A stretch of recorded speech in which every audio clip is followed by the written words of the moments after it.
कहने लगा नहीं नहीं, असल में बात यह है कि इसने मेरी मशीनरी इसने ख़राब कर दी थी, इसने बड़ा बड़ा नुकसान किया है, ये किया वो किया। कहता है मेरी कैफियत ये कि मैं उसकी दुआ, उसकी आजिज़ी, उसकी जो बातें, जो वो अंदाज समझ आ रहा था तो अपनी ज़बान के अंदर वो दुआ कर रहा था। कहता मैं भी रो पड़ा, तेरी मेहरबानी, मेरे पीछे हालात बड़े ख़राब हैं, मेरे बच्चे जो हैं वो भूखे हैं, उनको ज़रूरत है, तो तेरी मेहरबानी, मेरा जो हक़ बनता है वो मुझको दे। और नाज़रीन कराम, इसको कहते हैं वक़ाल रब्बुकुम उदऊनी अस्तजिब लकुम। अस्सलामु अलैकुम वरहमतुल्लाहि वबरकातुहू। बिस्मिल्लाह वस्सलातु वस्सलामु अला रसूलिल्लाह।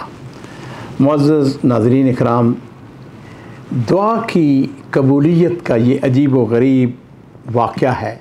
वो इस तरह है कि सऊदी अरब के अंदर आपको पता है कि कफ़ालत का निज़ाम है।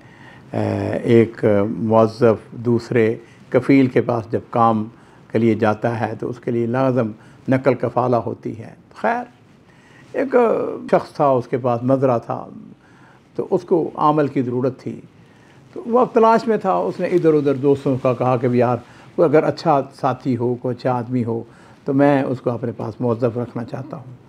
लो जी, करते करते किसी ने उसको बताया कि फ़लाँ जो शख्स है उसके फ़लाँ सऊदी, उसके पास जो आमल है वो उसकी ज़रूरत नहीं है। उसने उसको टेलीफ़ोन किया, उसने कहा कि हाँ भाई, ये पता चला है कि तुम्हारे पास जो मुअज़्ज़फ़ है, आमल है, वो फ़ारग है, तुम्हें उसकी ज़रूरत नहीं है। उसने कहा हाँ, तो ज़रूरत नहीं है। कहने लगा अच्छा कैसा आदमी है? उसने कहा बहुत अच्छा है, नफीस है, ईमानदार। उसने कहा बिल्कुल। लो जी, किस्सा मुख्तसर ये है कि वो उसके पास नए कफ़ील के पास आ गया। उसने कहा कि काम करना शुरू कर दिया। काम उसको पहले से भी आता था। मदरे के अंदर सफाई करना होती है, कोई छोटा मोटा पानी पौधों को डालना, और ये कोई इतना मुश्किल काम भी नहीं है। खैर कुछ काम तो वैसे उसको आता था, कुछ उसके जो ख़ास काम थे इस नए कफ़ील के, उसने उसके सीख लिए। बड़ा शरीफ आदमी, बड़ा अच्छा आदमी, बड़ा मुतमईन। एक दिन ये जो मुअज़्ज़फ़ है उससे, और ये उसका ताल्लुक़ जो है वो इंडियन था या बंगाली था या बहरहाल, उसने उसको कहा देखो बात सुनो, मेरा जो पुराना कफ़ील है ना, उसके साथ मेरा एक मामला है। उसने पूछा क्या मामला है?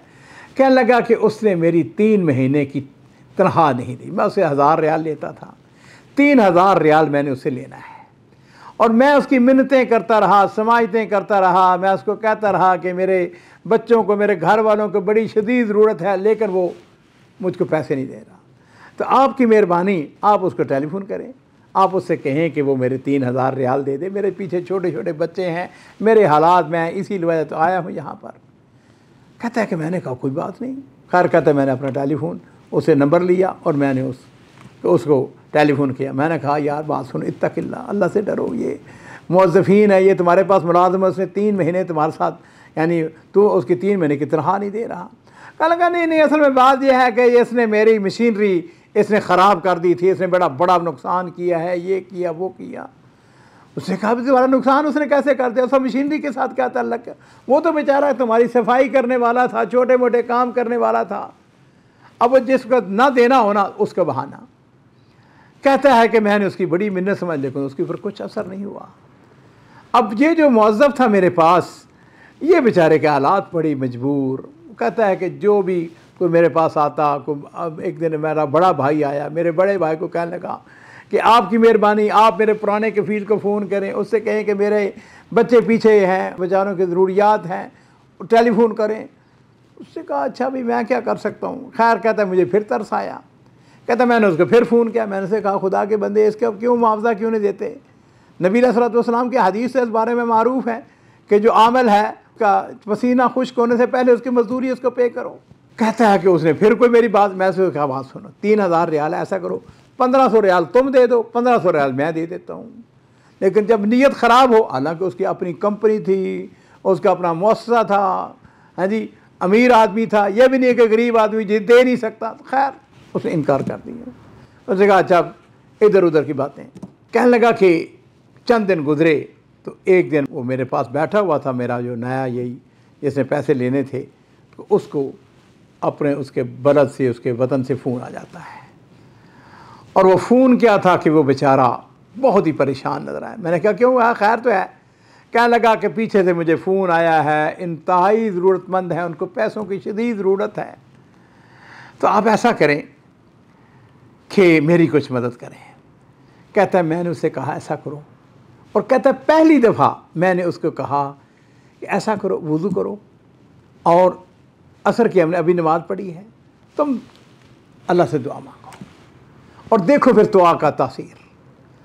लो जी, उसने वहीं अपने हाथ जो उठा लिए। कहता मैं पीछे चला गया, अब मैं सुन रहा हूँ अपने अंदाज में, अपनी ज़बान में, अपने अल्लाह से कि या अल्लाह ये शख्स जो है, ये इससे मैंने पैसे लेने हैं, मेरे बीवी बच्चे बड़े परेशान हैं, मेरे बड़े हालात ख़राब हैं, या अल्लाह मुझे इससे पैसे दिलवा दे। हाँ जी, और उसके बाद ये मेरे रब, ये मेरे अल्लाह, ये मेरी औलाद का रिज़्क है। और साथ उसके रो पड़ा। कहता है मेरी कैफियत ये कि मैं उसकी दुआ, उसकी आजिज़ी, उसकी जो बातें, जो वो अंदाज समझ आ रहा था तो अपनी ज़बान के अंदर वो दुआ कर रहा था। कहता है मैं भी रो पड़ा। कहता है कि जिस वक़्त उसने अपने हाथ नीचे किए तो मैंने उसे पता क्या कहा, मैंने कहा बात सुनो, अब इसको दोबारा अपने कफ़ील को, जो तुम्हारा जिससे पैसे लेने हैं ना, उसको दोबारा फ़ोन करो। लो जी, कहता है उसने टेलीफोन लिया मेरे से और उसके अंदर फिर उसने अपने पुराने कफ़ील को टेलीफोन लगाया और उससे कहने लगा कि तेरी मेहरबानी, मेरे पीछे हालात बड़े ख़राब हैं, मेरे बच्चे जो हैं वो भूखे हैं, उनको ज़रूरत है, तो तेरी मेहरबानी, मेरा जो हक़ बनता है वो मुझको दे दो। लो जी, कहता है कि उसने बात की और फिर मैंने उससे बात की। मैंने उसे कहा खुदा का खौफ करो, क्यों नहीं इसके पैसे देते।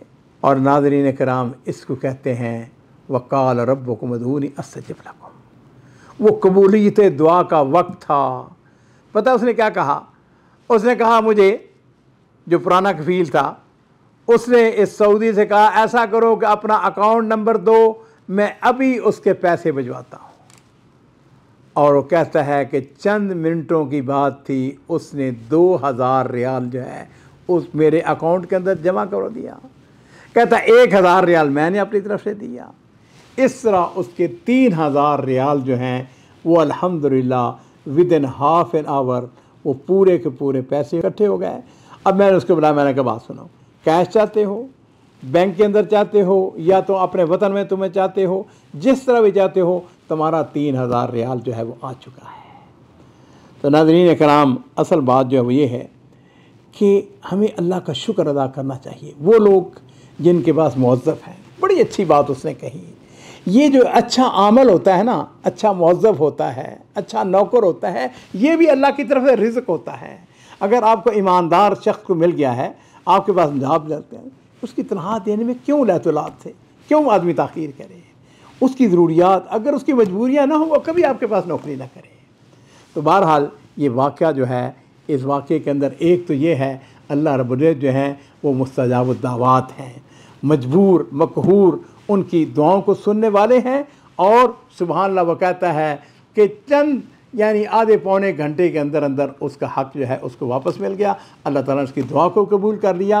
और दूसरी बात जो है वो यही है कि अपने मौज़्ज़फ़ीन के हक़ूक़ अदा करने में कभी ताख़ीर से काम न लें। आपके मौज़्ज़फ़ीन बेचारे बहुत मजबूर, बड़ी परेशानी के आलम में होते हैं, उनके पीछे उनके लाहिकीन, उनके घर वाले जो हैं वो इसी इंतज़ार में बैठे होते हैं कि कब वक्त आएगा, कब तनख्वाह आएगी और कब वो उससे अपने घर का ख़र्चा चलाएंगे।